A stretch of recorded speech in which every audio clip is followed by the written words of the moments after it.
The data we've been waiting for just dropped, and it confirms what many suspected but few dared to say publicly. Over the past few weeks, something extraordinary has been unfolding in the outer reaches of our solar system, and the observational evidence coming through telescopes around the world is forcing scientists to confront questions they never expected to ask about an interstellar visitor. This isn't speculation anymore. The numbers are in, the measurements have been cross-verified, and what they're telling us about Comet 3I Atlas doesn't just challenge our understanding of cometary behavior, it shatters it completely. We're talking about water outgassing at distances where every model says it should be frozen solid, chemical compositions that don't match anything in our solar neighborhood, and activity levels that seem physically impossible for an object of its apparent size. By the time you finish watching this, you'll understand why this single comet has become one of the most important astronomical discoveries of the decade, and why the data being collected right now, during October 2025, might fundamentally reshape what we thought we knew about objects from beyond our star system. Stay with me through every section of this, because each layer of evidence builds on the last, and the full picture only emerges when you see how all these anomalies connect. This isn't just about a comet. This is about what happens when nature presents us with something that refuses to follow the rules we spent centuries establishing. Let's talk about what changed in the last few weeks, because there's a specific reason why this story is breaking right now, in October 2025, and not 6 months ago when 3I Atlas was first detected on July 1st. The timing matters. Science doesn't usually move this fast. We're used to discoveries being announced months or even years after the initial observations. Once teams have triple-checked their data, run it through peer review, and made absolutely certain they're not seeing instrumental artifacts or processing errors. But with 3I Atlas, something different is happening. The data is coming in hot, being analysed in real time, and what astronomers are finding is urgent enough that they're publishing preliminary results before all the questions are answered. That alone should tell you something significant is going on. Here's what emerged in early October. Multiple research teams released findings showing that 3I Atlas is currently releasing massive amounts of water vapor, far more than should be possible given its distance from the Sun and its apparent size. One study described it as leaking water like a fire hose, which is not the kind of language you typically see in astronomical papers. Scientists tend to be conservative in their descriptions, carefully hedging every claim with statistical confidence intervals and methodological caveats. When they start using phrases like fire hose, you know they're genuinely surprised by what they're observing. The water production rates being measured are orders of magnitude higher than what standard cometary models predict for an object at 3I Atlas's current position in its orbit. But it gets more specific, and this is where the story starts to feel less like routine astronomy and more like detective work. Researchers digging through archival data from TESS, the Transiting Exoplanet Survey satellite, discovered something that nobody noticed at the time. Back in May 2025, 2 months before 3I Atlas was officially discovered, TESS had already captured images of it. These are called pre-discovery images, and they're incredibly valuable because they extend our observational timeline backwards, giving us a longer baseline to study how an object's behavior changes over time. When analysts pulled up those May images and processed them with the knowledge of where to look, they found something that shouldn't have been there. 3I Atlas was already active. At 6 astronomical units from the Sun, that's 6 times the distance from Earth to the Sun, out past Jupiter's orbit. This interstellar visitor was already producing a detectable coma of gas and dust. Think about what that means for a moment. Comets are essentially dirty snowballs, mixtures of ice and rock left over from the formation of planetary systems. When they're far from the Sun, they're dormant, frozen solid, traveling through space like inert stones. As they approach the Sun and solar radiation begins to warm their surfaces, the ices start to sublimate, going directly from solid to gas without passing through a liquid phase, and that's what creates the distinctive coma and tail that make comets visible. But this process is temperature dependent. It requires significant solar heating. At 6 astronomical units, The sun's warmth is less than 3% as intense as it is here on Earth. That's cold. Really cold. The kind of cold where water ice should be stable for millions of years without sublimating at all. Every comet we've ever studied from our own solar system follows this pattern. They wake up gradually as they approach the sun, becoming more active as they get closer, reaching peak activity around perihelion, their closest approach, and then settling down as they head back out into the cold. 3I Atlas was breaking this pattern before anyone even knew it existed. The test data from May shows unambiguous signs of cometary activity at a distance where the comet should have been completely dormant. And it wasn't just a little bit of activity, some minimal outgassing that barely registered above instrumental noise. It was producing enough material to be detectable in wide-field survey images that weren't even designed to look at comets in the first place. TESS is built to find exoplanets by watching for the tiny dimming that occurs when a planet passes in front of its star. The fact that it caught 3I Atlas at all, and caught it while active, tells us the level of outgassing was substantial. Now fast forward to October. As 3I Atlas approached perihelion, its closest point to the sun on October 29th and 30th, multiple observatories trained their instruments on it. And what they found was even more extreme. The water production rate hadn't just continued at the levels seen in May. It had intensified. Ground-based spectrographs, space telescopes, and even spacecraft orbiting Mars all detected massive amounts of water vapor streaming off the nucleus. The James Clerk Maxwell Telescope in Hawaii measured hydrogen cyanide production rates that climbed from 1.5 times 10 to the 25th molecules per second to 4.5 times 10 to the 25th molecules per second in the span of just 1 week in September. That's a threefold increase in 7 days. Comets can be variable, certainly, but that kind of rapid escalation suggests processes happening on or beneath the surface that we don't fully understand. Hubble Space Telescope imaging from mid-September revealed an asymmetric coma stretching 180,000 kilometers across. That's about 14 times the diameter of Earth, and a dust tail extending 100,000 kilometers in the opposite direction from the Sun. The asymmetry is important. A perfectly symmetric coma would suggest uniform outgassing from all sides of the nucleus, which is what you'd expect from a simple homogeneous dirty snowball being heated by the sun. Asymmetry means the nucleus is heterogeneous. Different regions have different compositions, different temperatures, different levels of activity. It means there's structure we can't see directly, variations in the surface or subsurface that are controlling where and how the gas escapes. The size estimates add another layer to the puzzle. Based on Hubble's observations and the amount of sunlight reflecting off the nucleus, astronomers calculated that 3I Atlas's solid core is somewhere between 320 meters and 5.6 kilometers in diameter. That's a huge range, admittedly. But the most likely value, based on the brightness and the expected albedo, the reflectivity of cometary surfaces, is less than 1 kilometer. Probably somewhere in the 500 to 800 meter range. That's small. Really small for a comet producing this much gas. A typical comet nucleus of that size should be able to sustain high outgassing rates for a few hours or maybe a few days as it passes perihelion, burning through its volatile inventory quickly. But 3I Atlas has been active for at least 5 months, from May through October, and shows no signs of slowing down. This is the core of the October revelation. We're not just looking at an active comet. We're looking at a comet that's been active far too early, stayed active far too long, and is producing far too much material for its size. The energy budget doesn't balance. The thermal models don't work. Every time astronomers plug the observational data into their standard cometary physics equations, the numbers come back wrong. Too much water, too much distance, too small a source. Something about 3I Atlas is profoundly different from every other comet we've studied, and the October data has made that difference impossible to ignore.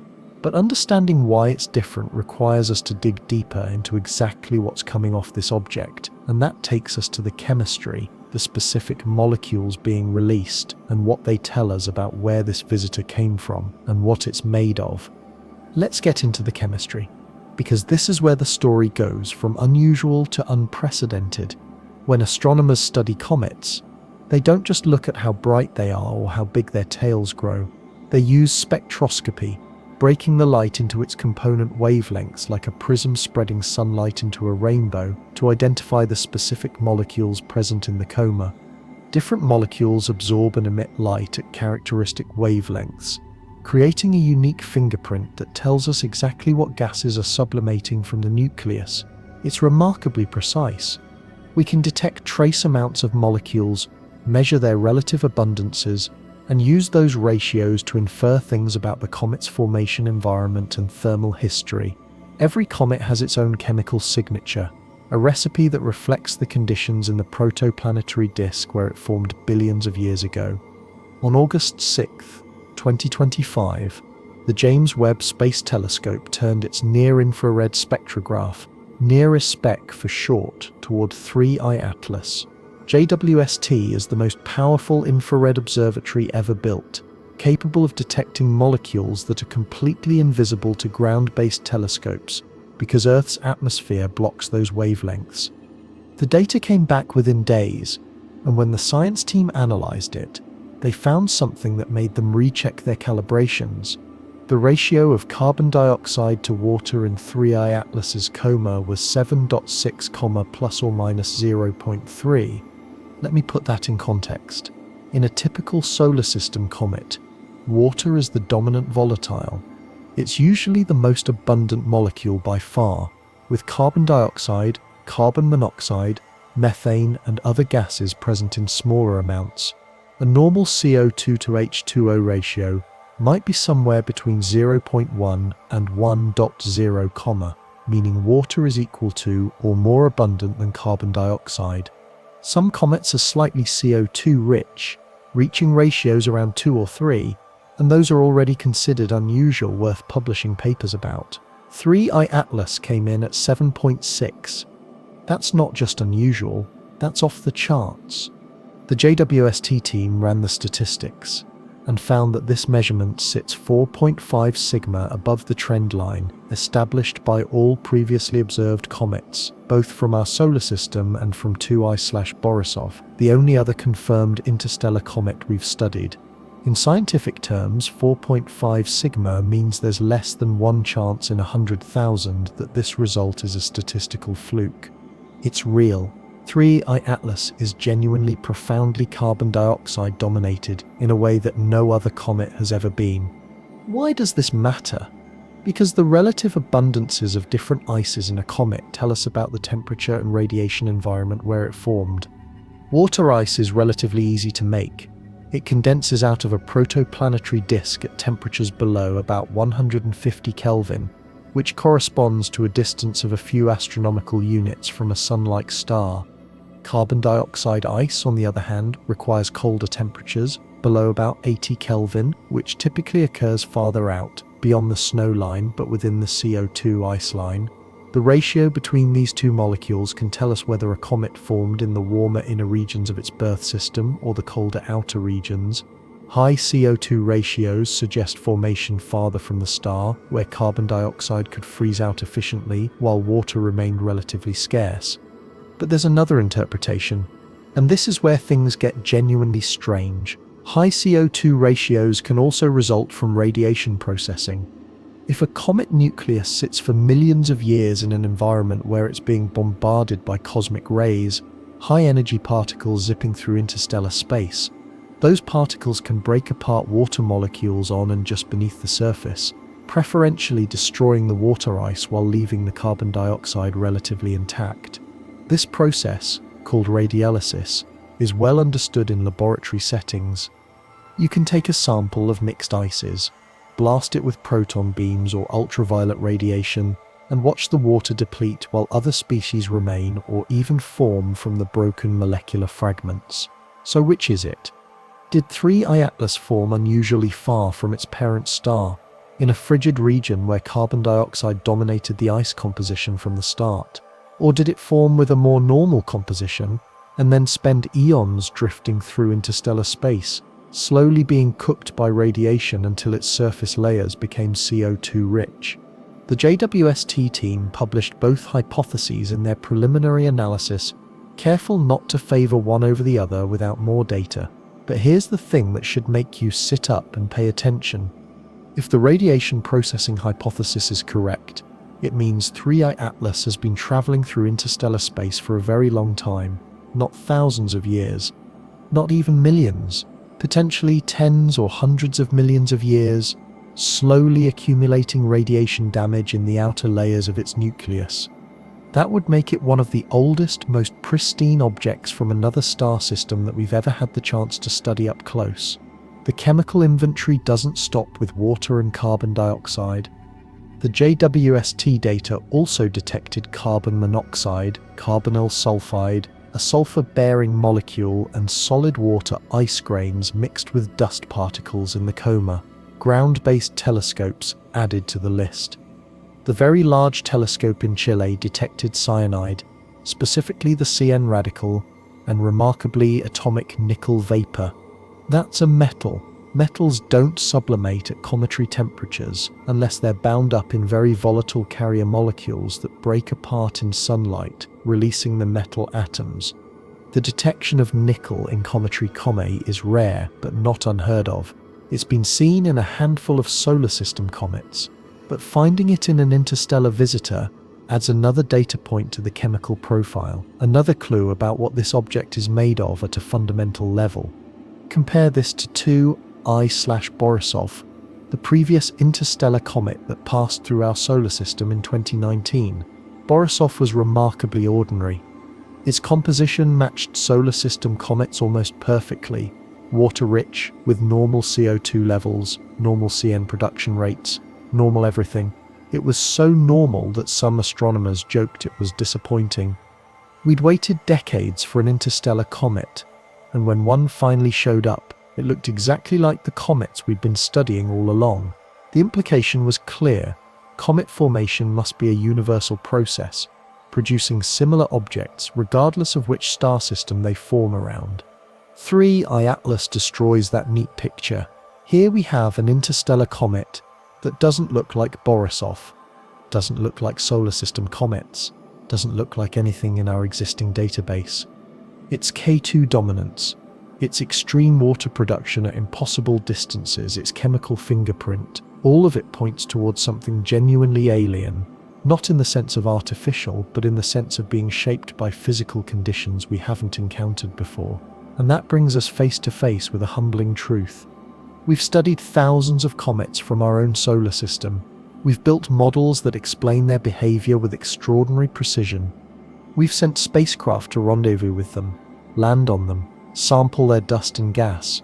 But all of that knowledge comes from one planetary system, one star's family of leftover debris. When we finally get a chance to study visitors from other stars, we're discovering that our carefully constructed understanding might be far more limited than we thought. The universe is bigger and stranger than the small corner we've been able to examine in detail, and 3I Atlas is showing us just how different things can be out there in the vast dark between the stars. But the chemistry is only one piece of the puzzle, and to understand the full picture, we need to talk about timing, specifically what was happening in October 2025 that made this such a critical moment for observation, and why the geometry of the solar system meant that some of our best data might actually come from spacecraft that weren't even orbiting Earth. Astronomy is a game of geometry and timing. You can have the most powerful telescope ever built, but if your target is in the wrong position relative to Earth and the Sun, you might not be able to observe it at all.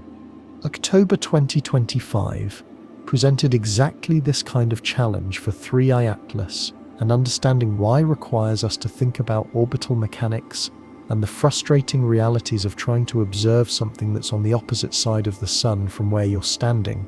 On October 21st, 3I Atlas reached solar conjunction. That's the technical term for when a solar system object passes behind the Sun as seen from Earth, or more precisely, when the Sun lies between Earth and the object, during conjunction, direct observation becomes difficult or impossible. You can't point a telescope at something that's hidden behind the sun without also pointing at the sun itself, which is a problem because the sun is about 10 billion times brighter than any comet. Even if the comet is technically off to the side by a few degrees, the scattered sunlight and the turbulence in Earth's atmosphere caused by looking so close to the solar disk make useful observations nearly impossible. Perihelion, 3I Atlas's closest approach to the Sun, occurred on October 29th and 30th, just over a week after conjunction. This is the worst possible timing from an Earth-based observer's perspective. Perihelion is when comets typically become most active, when the solar heating reaches its maximum intensity and the outgassing rates peak. It's the moment when you most want to have every telescope trained on the target, capturing high-resolution spectra, monitoring the morphology of the coma and tail, tracking how the activity changes hour by hour. And for 3I Atlas, that critical moment happened while the comet was essentially hidden from Earth's view, drowned in the sun's glare. But here's where the story gets interesting. Earth wasn't the only planet with a view. Mars, sitting about 225 million kilometers from Earth in its own orbit around the Sun, had a much better vantage point. In early October, 3I Atlas passed within about 30 million kilometers of Mars, close enough that Mars-based observations could achieve significantly better resolution than anything Earth-based telescopes could manage, and more importantly, Mars's position meant the comet wasn't lost in solar glare from the Martian perspective. Two spacecraft orbiting Mars were positioned to take advantage of this geometry. The European Space Agency's ExoMars Trace Gas Orbiter, launched in 2016 to study the Martian atmosphere, carries instruments capable of high-resolution spectroscopy in the infrared and ultraviolet wavelengths. These instruments are designed to detect trace gases in Mars's thin atmosphere, but they can also be pointed at comets, and ExoMars has done exactly that before, observing several solar system comets during close passes. ESA scientists scheduled ExoMars to observe 3I Atlas during the first week of October, capturing data on the composition of the coma and the outgassing rates as seen from Mars's unique perspective. Mars Express, another ESA spacecraft that's been orbiting Mars since 2003, also participated. Its instruments include visible and infrared cameras that can image the comet's coma structure and tail, providing context for the spectroscopic measurements.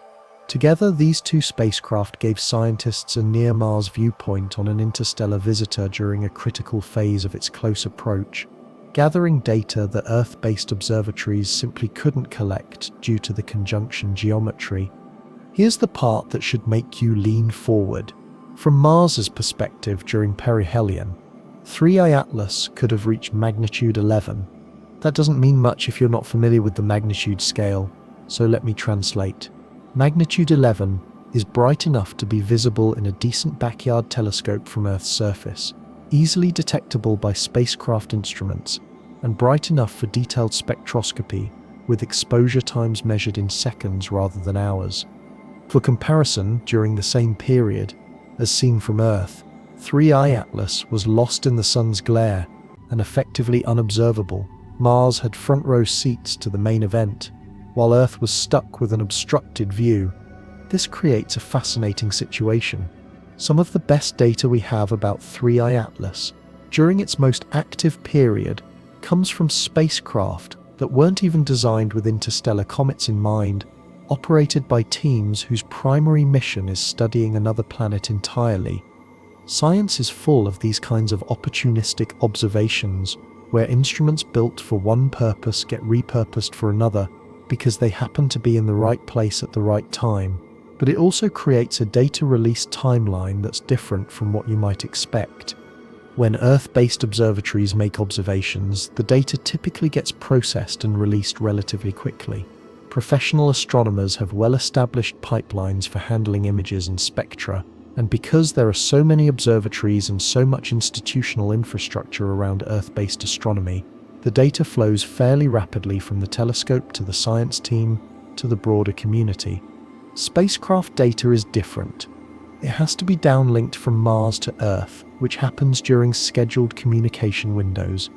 It has to be processed with mission-specific software that accounts for the spacecraft's position, orientation, and instrumental characteristics. And because Mars missions are operating on tight bandwidth and power budgets, scientific data often gets stored on board and transmitted in batches rather than in real time. What this means practically is that the full data set from ExoMars and Mars Express wasn't available immediately. Initial results were released in mid-October, giving us tantalizing glimpses of what the spacecraft saw. But the complete analysis, the full spectroscopic profiles, the high-resolution imaging sequences, those take time to process, validate, and prepare for publication. As of late October 2025, scientists are still working through the Martian observations, comparing them with Earth-based data from before and after conjunction, trying to build a complete picture of how 3I Atlas behaved during its closest approach to the Sun. There's something poignant about that. We have this incredibly rare event, only the third detected interstellar object ever, only the second interstellar comet, passing through the inner solar system, and our clearest view of its most active moment comes from robotic observers circling another world, patient machines collecting photons and radio signals that will take weeks or months to fully interpret. We're not standing on mountaintops with our eyes pressed to eyepieces, watching history unfold in real time. We're piecing it together afterwards, assembling the story from data points collected by instruments scattered across the solar system, each one capturing a different angle, a different wavelength, a different moment in time. But even with the Martian vantage point and the careful planning that went into October's observations, there are still gaps. The conjunction period meant Earth-based observatories lost several critical days. The Hubble Space Telescope, which had been tracking 3I Atlas since mid-September, couldn't observe during late October. Ground-based telescopes in both hemispheres were locked out. JWST, with its exquisite infrared sensitivity, had to wait until the comet emerged from conjunction before it could be observed again. The observation campaign scheduled for December 2025 with JWST will give us another detailed look at the composition, but by then the comet will be moving away from the Sun, cooling down, potentially becoming less active. This is the reality of studying transient phenomena in space. You get the observation windows you get, not the ones you want. And sometimes the most important moments happen when your view is blocked, leaving you to reconstruct what happened from fragmentary evidence and the lucky positioning of spacecraft that were designed for entirely different purposes. But what the Martian spacecraft captured, combined with the before and after observations from Earth and space-based telescopes, is starting to paint a picture of an object that's even stranger than the chemistry alone suggested. Because it's not just what 3I Atlas is made of that's anomalous, it's how violently active it is, how sustained that activity has been, and how impossible it seems when you compare the observed behavior to the physical size of the nucleus producing all that gas. That paradox is what we need to confront next, and it's where the mystery deepens from chemical curiosity to physical impossibility. There are two ways to make sense of the extraordinary carbon dioxide dominance in 3I Atlas, and both of them tell profoundly different stories about this object's history. One story is about place, where in its birth system this comet formed, what region of a protoplanetary disk could produce such an unusual ice mixture. The other story is about time, how long this object has been wandering through the galaxy, exposed to the relentless radiation of interstellar space. Let's explore both, because understanding the implications of each interpretation will change how you think about what interstellar visitors can teach us. Start with the formation hypothesis. When a star is born, it's surrounded by a disk of gas and dust left over from the gravitational collapse that created the star itself. This protoplanetary disk is where planets, asteroids, and comets form, accreting from the raw material over millions of years. The disk isn't uniform. Temperature varies with distance from the star, hotter close in, colder farther out. This creates distinct zones where different materials can condense out of the gas phase and freeze into solid particles. Close to the star, Only materials with very high vaporization temperatures, silicates, metals can exist as solids. Farther out, beyond the snowline, water ice becomes stable and can condense onto growing planetary cores. Farther still, more volatile ices, carbon monoxide, carbon dioxide, methane, ammonia, can freeze out, creating a different population of icy bodies with distinct compositions. The relative abundances of these ices in a comet depend sensitively on where in the disk it formed. A comet that accreted in the relatively warmer inner regions beyond the snowline would be water-rich with smaller amounts of CO and CO2. A comet that formed farther out, in the colder regions where CO2 ice is stable, would have a different balance, with more carbon dioxide relative to water. The JWST team's first hypothesis for 3I Atlas's composition is exactly this, that it formed unusually far from its parent star, in a cold outer region of the protoplanetary disk, where carbon dioxide dominated the ice inventory.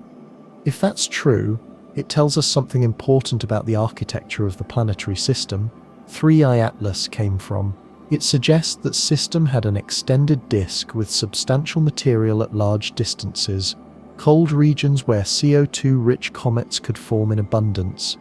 It implies the comet probably got ejected from its birth system through gravitational interactions, maybe a close encounter with a giant planet or a passing star, that flung it onto an unbound trajectory, sending it out into interstellar space on a journey that eventually brought it here, to our solar system, billions of years later. The level of CO2 dominance in 3I Atlas, that 7.6-to-1 ratio, is so extreme that it's hard to find regions in standard protoplanetary disk models where you'd naturally produce such an imbalance. You can make CO2-rich comets, certainly, but getting to a ratio this high requires very specific conditions, temperatures hovering in a narrow range, and even then the predictions from disk chemistry models don't quite match what we're seeing. That doesn't mean the formation hypothesis is wrong. It just means we might need to rethink our models, or consider that 3I Atlas's birth system was genuinely unusual, with conditions we haven't fully accounted for in our theories. Now, consider the alternative, the radiation processing hypothesis. Imagine 3I Atlas formed with a more normal composition, maybe even similar to 2I/Borisov, with water as the dominant ice and CO2 as a minor component. Now imagine it gets ejected from its birth system and begins a long, lonely voyage through the galaxy. Interstellar space is not empty. It's filled with cosmic rays, atomic nuclei, mostly protons, accelerated to near-light speeds by supernova explosions and other violent processes. These particles zip through space in all directions, and when they hit a solid object like a comet nucleus, they don't just bounce off. They penetrate into the surface, sometimes several meters deep, and as they plow through the ice they deposit energy, breaking molecular bonds and triggering chemical reactions. Water molecules are particularly vulnerable to this kind of radiation damage. A cosmic ray proton smashing through water ice can break the H2O molecule apart into hydrogen and oxygen atoms, or into OH radicals and free hydrogen, or into various other fragments depending on the energy of the collision. Some of those fragments recombine into new molecules. Carbon dioxide, in fact, can form from radiation processing of mixed carbon monoxide and water ice. But on average, over millions of years of bombardment, water ice preferentially depletes from the surface layers, while more stable molecules like CO2 accumulate or remain unchanged. The comet doesn't lose its water entirely. It's still there, deeper in the nucleus, protected by the outer layers, but the surface becomes CO2 enriched, creating a rind or crust with a very different composition from the interior. This process takes time, a lot of time. Estimates for how long it would take to produce the level of CO2 enrichment seen in 3I Atlas range from tens of millions to hundreds of millions of years, depending on assumptions about the cosmic ray flux in interstellar space and the porosity of the cometary material. If this hypothesis is correct, 3I Atlas has been wandering for longer than humans have existed, longer than dinosaurs walked the Earth. It's been drifting through the galaxy since the Mesozoic or Paleozoic eras of Earth's history, a frozen time capsule from another star system, slowly being altered by radiation until its surface chemistry became something we'd never seen before. There's a way to test this, at least in principle. If the CO2 dominance is just a surface effect caused by radiation processing, then as 3I Atlas approaches the Sun and the outer layers sublimate away, we should start seeing the composition change. The surface ice should blow off, exposing deeper, less processed layers that might have more normal water to CO2 ratios. The fact that we're seeing sustained CO2 dominance through perihelion, even as enormous amounts of material are being lost, suggests that either the processed layer is very thick, meters or tens of meters deep, or the entire nucleus is genuinely CO2 rich throughout. Both interpretations have profound implications. If 3I Atlas formed CO2 rich, it expands the parameter space for how different planetary systems can be from ours, showing us that the chemistry of comet formation can vary far more than we thought. If it was radiation processed over eons, it's a relic from the deep past, carrying information about interstellar space conditions over timescales we can barely fathom.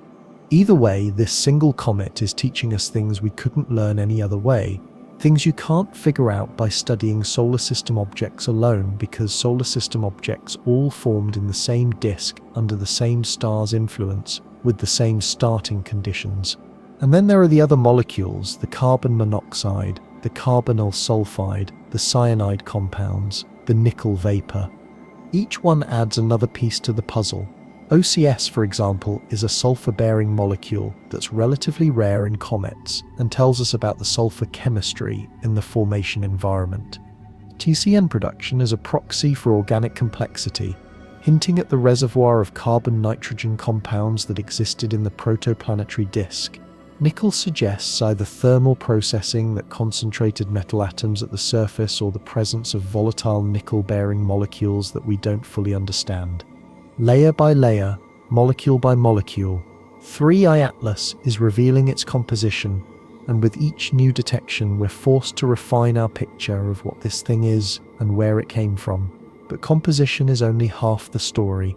You can know what something is made of and still be shocked by what it does and what 3I Atlas is doing. The sheer scale of its activity relative to its tiny size is the part that keeps astronomers up at night, trying to make the math work, trying to figure out how a sub-kilometer chunk of ice can behave like something 10 times larger. That's the paradox we turn to now, and it's where the mystery shifts from chemistry to physics, from understanding what this thing is to understanding how it's even possible. There's a rule in cometary physics that's held up remarkably well across thousands of observations. Bigger comets are more active than smaller ones. That sounds obvious, almost tautological, but the relationship is specific and quantifiable. A comet's production rate, the amount of gas and dust it releases per second, scales roughly with the surface area of its active regions, which in turn scales with the square of its radius. Double the radius and you roughly quadruple the surface area, which means roughly 4 times as much material sublimating at a given temperature. This relationship has been verified again and again with solar system comets, where we've been able to measure both the nucleus size directly from spacecraft flybys or high-resolution imaging, and the activity level from spectroscopy and photometry. The numbers line up. The physics works. 3I Atlas appears to be breaking this rule, and the implications are keeping cometologists awake at night. Let's walk through the numbers, because this is where the story stops being about chemistry and starts being about energetics, about where the power is coming from to drive this extraordinary level of activity. Hubble observations from September 2025 constrained the nucleus size based on how much sunlight reflects off the solid core, and making reasonable assumptions about how reflective cometary surfaces typically are. They're usually quite dark, with albedos around 4 to 6%. Like charcoal, astronomers calculated a diameter between 320 meters and 5.6 kilometers. That's a wide range, admittedly. If the nucleus happens to be unusually bright, reflecting more sunlight than typical comets, it could be on the smaller end. If it's unusually dark, it could be larger. But the most probable estimate, the value that sits in the middle of the likelihood distribution, is less than 1 kilometer. Let's say somewhere between 500 and 800 meters in diameter. Now compare that to the observed activity. The James Clerk Maxwell Telescope measurements from September showed hydrogen cyanide production rates starting at 1.5 times 10 circumflex 25 molecules per second and climbing to 4.5 times 10 circumflex 25 molecules per second within a week. That's a threefold increase in 7 days, suggesting rapid intensification as the comet approached perihelion. Cn is typically about 1% of the total gas production by mass, so to get the total outgassing rate you multiply by roughly 100. That puts the total gas production in the range of 10 circumflex 27 to 10 circumflex 28 molecules per second during peak activity. Convert that to mass. Hydrogen cyanide has a molecular weight of 27, so you're looking at roughly 100 to 1,000 kilograms of gas per second pouring off the nucleus. 100 to 1,000 kilograms per second. Every second. For weeks, think about that for a moment. That's the equivalent of a large fire hose running continuously, except instead of water it's a mixture of water vapor, carbon dioxide, cyanide, and a dozen other volatile compounds, all blasting off into space at supersonic velocities. The momentum of this outflowing gas is enough to create measurable forces on the nucleus itself, what's called a non-gravitational force that can slightly alter the comet's trajectory over time. We're talking about real, substantial mass loss, sustained over an extended period. Now, here's the problem. A comet nucleus with a diameter of say 600 meters has a volume of about 0.1 cubic kilometers. If it's a mixture of ice and dust with a density around 500 kilograms per cubic meter, typical for cometary nuclei, which are very porous, almost like frozen foam, the total mass is about 50 million kilograms or 50,000 metric tons. If the comet is losing 500 kilograms per second on average, it's losing about 43,000 kilograms per day, or 1.3 million kilograms per month. Over 5 months of activity from May through October, that's roughly 6.5 million kilograms of material, more than 10% of the total mass. Losing 10% of your mass in 5 months is extraordinary for a comet, especially one that's spending much of that time far from the sun, where sublimation rates should be minimal. But even more puzzling is the energy budget. Sublimating ice requires energy. You have to break the molecular bonds holding the solid together and give the molecules enough kinetic energy to escape into space. For water ice, the latent heat of sublimation is about 2.8 million joules per kilogram. If you're sublimating 500 kilograms per second, that's 1.4 billion joules per second, or 1.4 gigawatts of power. 1.4 gigawatts, that's the output of a large power plant, and it has to come from somewhere. In a normal comet, that energy comes from sunlight. Solar radiation heats the surface, the heat conducts into the subsurface, and when the temperature rises above the sublimation point for whichever ice is present, that ice turns to gas and escapes, carrying away some of the absorbed energy in the process. This is a self-limiting mechanism. As the ice sublimates, it cools the surface through evaporative cooling, the same way sweating cools your skin. The equilibrium temperature the surface reaches is a balance between incoming solar energy and outgoing energy carried away by the sublimating gas. For a comet at 1.4 AU, 3I Atlas's perihelion distance, that equilibrium temperature is around 200 Kelvin for a dark surface, warm enough to sublimate water and CO2, but not so hot that you'd expect runaway activity. But 3I Atlas was already active at 6 astronomical units in May, where the equilibrium temperature should be maybe 100 Kelvin. At that temperature, water ice should be stable. It shouldn't be sublimating at all, or at most sublimating at such a low rate that it would be barely detectable. Yet tests saw clear activity. Something was providing enough energy to drive sublimation at a distance where the sun's heat alone shouldn't be sufficient. This is where the speculation starts, and where astronomers have to get creative because the standard models don't fit. One possibility is supervolatiles, compounds like carbon monoxide or methane that can sublimate at much lower temperatures than water. If the nucleus is rich in CO, for example, that CO could start sublimating at large heliocentric distances, and the escaping gas could drag water and dust along with it, creating visible activity even though the water itself isn't sublimating directly. That's a known mechanism, seen in some distant solar system comets, and it's plausible, but the CO2 dominance complicates this picture. CO2 has a sublimation temperature between that of water and CO. It's not as volatile as CO, but more volatile than H2O. If the nucleus is CO2 dominated, you might expect activity to kick in at intermediate distances, but the level of activity we're seeing, sustained over such a long period, ramping up so dramatically, is still hard to explain with CO2 sublimation alone, especially given the small nucleus size. Another possibility is internal heat. Maybe there's a heat source inside the nucleus, radioactive decay from long-lived isotopes, or heat left over from formation processes, or energy released by chemical reactions or phase transitions in the ice. This is more speculative. Comets are generally thought to be in thermal equilibrium with their environment without significant internal heat sources. But 3I Atlas is small and has been traveling through interstellar space for potentially millions or hundreds of millions of years. If it experienced any kind of collisional heating before being ejected from its birth system, that heat would have long since radiated away. Radioactive heating from elements like aluminum-26, which was important in the early solar system, would have decayed away after a few million years.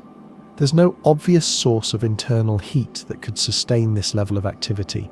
A third idea is that the activity is localized to a few very active regions rather than spread uniformly over the surface. Maybe most of the nucleus is dormant, covered by a dark, insulating crust of dust left behind by previous sublimation events.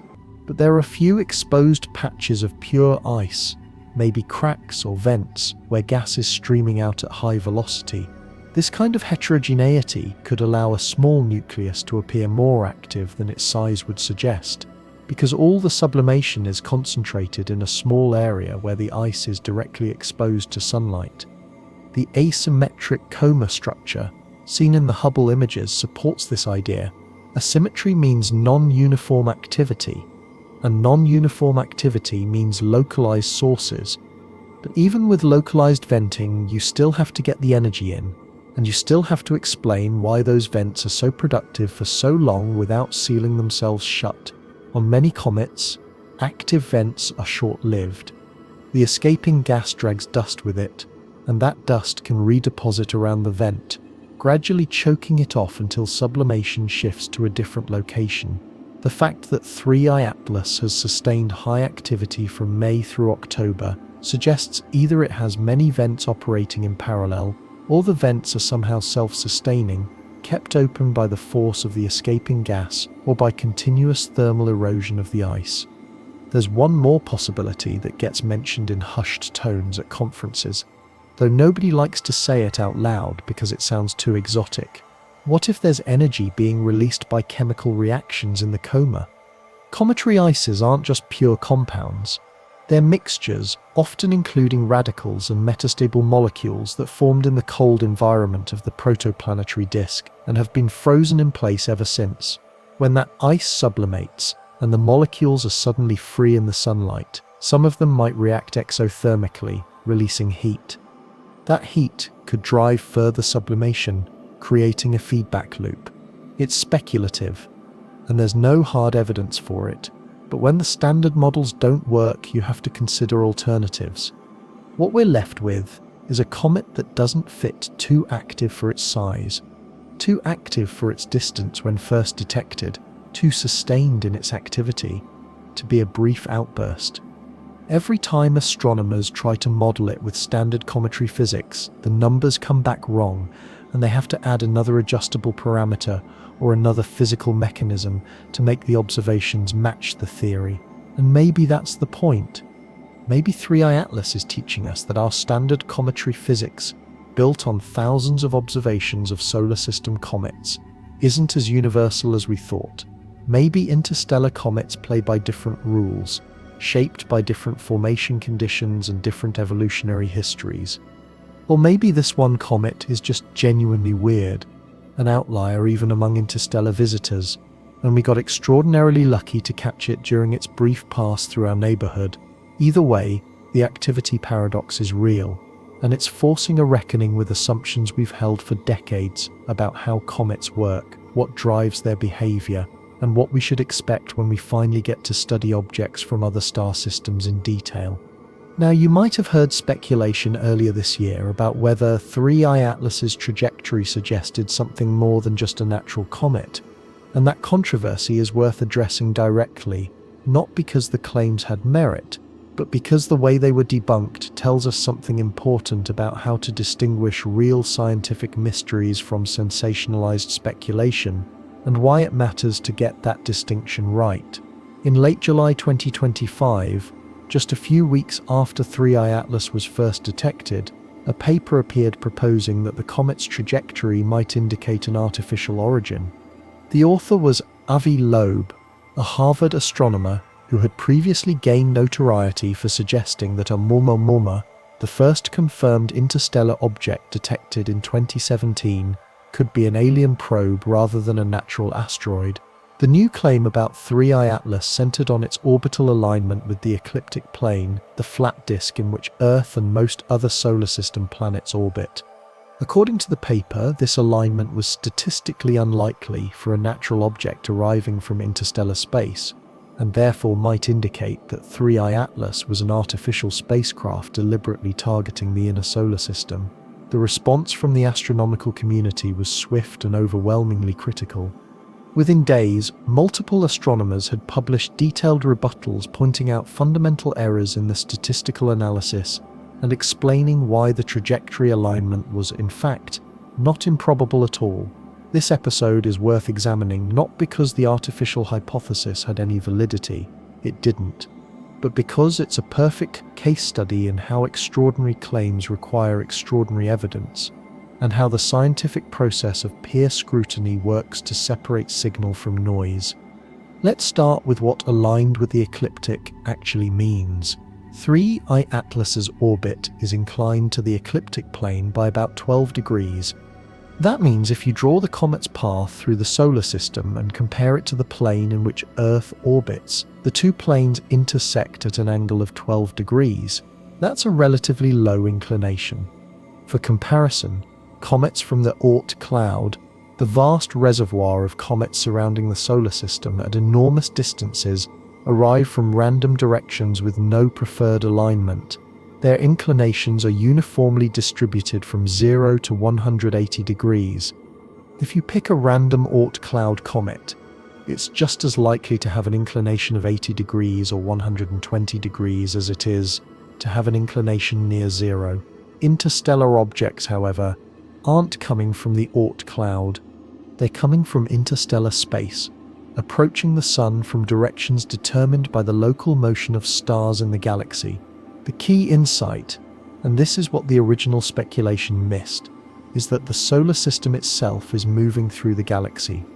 The Sun orbits the galactic center with a velocity of about 220 kilometers per second, and that motion has a preferred direction. Objects in interstellar space that happen to have velocities similar to the Sun's will approach our solar system from directions that are correlated with the galactic plane, and the galactic plane is inclined to the solar system's ecliptic plane by about 60 degrees.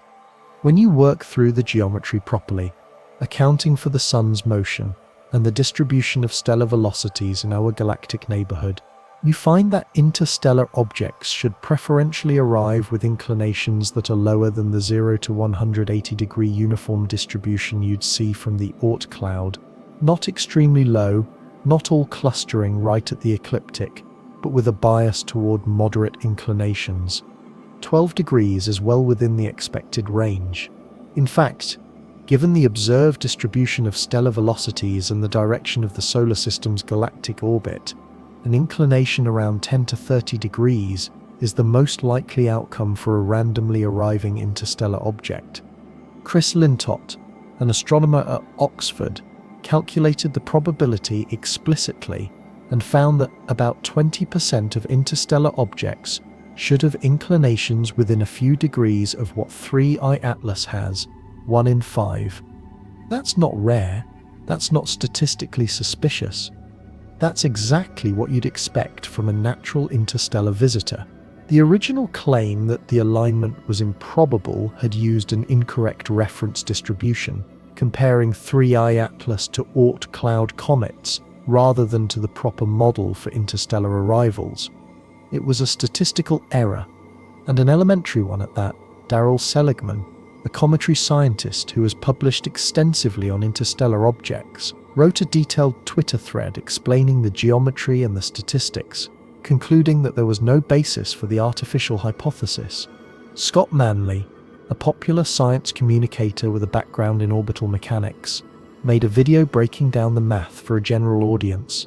David Kipping, an astronomer at Columbia known for his work on exoplanet detection and Bayesian analysis, pointed out that even if the trajectory were improbable, you'd need to compare the probability of a natural explanation to the probability of an artificial one, and the prior probability for alien spacecraft is so low that you'd need far more extraordinary evidence than a mildly unusual orbital inclination to shift the balance.